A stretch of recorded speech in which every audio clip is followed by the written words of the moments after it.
కాబట్టి మేము ఖచ్చితంగా కాంగ్రెస్ ప్రభుత్వంలో లబ్ధి పొందినటువంటి నిరుద్యోగ యువతతోనే ఈ కేటీఆర్ తీరుకు వ్యతిరేకంగా ఒక పెద్ద ఎత్తున ర్యాలీని కూడా నిర్వహించి కేటీఆర్కు సరైన సమయంలో బుద్ధి చెప్తాం. ఖచ్చితంగా తెలంగాణ యువత మీతో కాదు మాతో ఉంది, కాంగ్రెస్ ప్రభుత్వంతో ఉంది.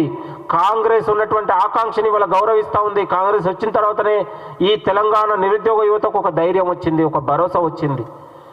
కాబట్టి తెలంగాణ యువత ఆలోచించాల్సిన అవసరం ఉంది అని కూడా ఈ సందర్భంగా గుర్తు చేస్తా ఉన్నాం. 10 ఏళ్లలో ఎక్కడ కూడా అసలు ప్రజా సంక్షేమాన్ని విస్మరించినటువంటి ఈ భూ బకాసార్లు కావచ్చు, ఈ అవినీతి పరులు కావచ్చు, ఇవాళ తెలంగాణ ఆకాంక్షను వ్యతిరేకించే ప్రయత్నం జరుగుతూ ఉంది.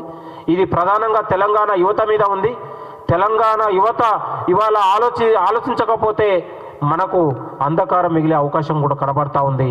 కాబట్టి దీన్ని అడుగడుగున అడ్డుకుంటున్నటువంటి ఈ యొక్క అవినీతి ప్రతిపక్ష నాయకులు ఎవరైతే ఉన్నారో వాళ్ళని తరిమి కొట్టే రీతిలో మనం అందరం కూడా ముందుకు సాగి ఈ ప్రజాప్రభుత్వాన్ని, ఈ కాంగ్రెస్ ప్రభుత్వాన్ని మనం 10 కాలాల పాటు 10 ఏళ్ల పాటు ఈ తెలంగాణలో సురక్షితంగా ఈ ప్రజల కోసం పనిచేసే విధంగా మనం కాపాడుకోవాల్సిన బాధ్యత ఎవరి మీద ఉన్నది? తెలంగాణ యువత మీద ఉంది. తెలంగాణ యువతనే కాంగ్రెస్ ప్రభుత్వాన్ని కాపాడుకునే బాధ్యత ఉంది. 10 ఏళ్ల పాటు ఈ ప్రభుత్వం ఉంటే 10 ఏళ్ల పాటు మనకు మరిన్ని ఉద్యోగ అవకాశాలు పెరుగుతాయి, ఉపాధి అవకాశాలు పెరుగుతాయి, అభివృద్ధి పెరుగుతుంది. ప్రభుత్వం చాలా దూరదృష్టితోనే ఉంది, మన అందరి కోసం భవిష్యత్తులో ఆలోచిస్తూ ఉంది. ఈ ఓర్వలేఖనే రోజుకొక ప్రయత్నం, రోజుకొక విషం చిమ్మే ప్రయత్నం జరుగుతూ ఉంది. విషపు లేఖలు రాస్తూ, విష ప్రకటనలు చేస్తూ తెలంగాణ ప్రజల మధ్య అగాధాన్ని సృష్టించే ప్రయత్నం జరుగుతూ ఉంది. ఆల్రెడీ సృష్టించిన ప్రజలు మాతోనే ఉన్నారు, కాంగ్రెస్ ప్రభుత్వంతోనే ఉన్నారు. ప్రభుత్వ ఆకాంక్షలు ప్రజలు గుర్తిస్తూ ఉన్నారు. వాళ్ళు ప్రభుత్వం ఉన్నటువంటి ముఖ్యమంత్రి కావచ్చు, మంత్రులు కావచ్చు, కష్టపడుతున్నటువంటి తీరును కావచ్చు, వాళ్ళు ఉన్నటువంటి నిబద్ధత కావచ్చు, ప్రజలు ఆలోచిస్తూ ఉన్నారు. కాబట్టి 10 ఏళ్లలో మీరు పెట్టినటువంటి అవినీతి పనులు కావచ్చు, మీరు చేసినటువంటి అబద్ధపు ప్రకటనలు కావచ్చు, ఇవాళ తెలంగాణ సమాజం ఆలోచిస్తూ ఉందనేది ఈ సందర్భంగా గుర్తు చేస్తూ, భవిష్యత్తులో తెలంగాణ యువతతోని ఈ యొక్క విషపు అబద్ధాలతోని ఇవాళ శిఖండి రాజకీయాలకు వ్యతిరేకంగా తెలంగాణ యువతతోనే సరైన సమయంలో బుద్ధి చెప్తాం. తెలంగాణ యువత భవిష్యత్తు కాంగ్రెస్తోనే అనేది మేము ఖచ్చితంగా మా యొక్క ఆకాంక్షను కూడా ప్రజల దగ్గర తీసుకుపోతాం. ఇవాళ తెలంగాణ ప్రధానంగా ఉద్యోగ అవకాశాలు రాకుండా కుట్ర చేస్తూ ఉన్నారు. కాబట్టి మేము భవిష్యత్తులో ఈ తెలంగాణ యువతని ముందలబెట్టే ఈ యొక్క కేటీఆర్ కావచ్చు, తెలంగాణను అభివృద్ధిని అడ్డుకునే ప్రతి ఒక్క ఈ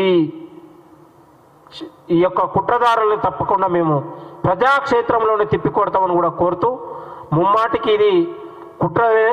ఇలా గచ్చిబౌలి భూముల విషయంలో కేటీఆర్ ముమ్మాటికి విష ప్రచారంతో పాటు కుట్రలు చేశారనే విషయం మనం కళ్ళ ముందు కనపడతా ఉంది.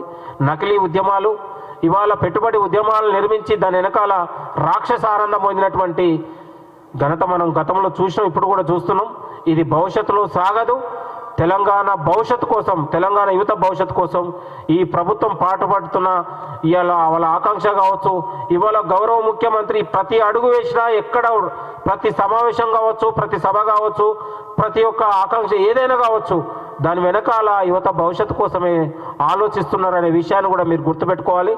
ప్రధానంగా తెలంగాణలో ఉన్నటువంటి లక్షలాది మంది నిరుద్యోగులారా, మీరు అందరూ కూడా ఈ యొక్క కుటిల రాజకీయాల్ని, ఈ శిఖండి రాజకీయాల్ని, కేటీఆర్ చేస్తున్నటువంటి కుట్రల్ని మీరందరూ కూడా తిప్పికొట్టాల్సిన బాధ్యత మీ అందరిపైన ఉంది అని కూడా కోరుతూ, భవిష్యత్తులో ఇలాంటి ఈ శిఖండి రాజకీయాల్ని, ఈ క్షుద్ర రాజకీయాల్ని తప్పకుండా మేము తిప్పికొడతామని కూడా కోరుతా ఉన్నాం. ప్రపంచంలో ఏ మూల ఏ క్షణం ఏం జరుగుతుందో వేగంగా తెలుసుకోవడానికి తొలి వెలుగు వాట్సాప్ ఛానల్ని ఫాలో చేయండి.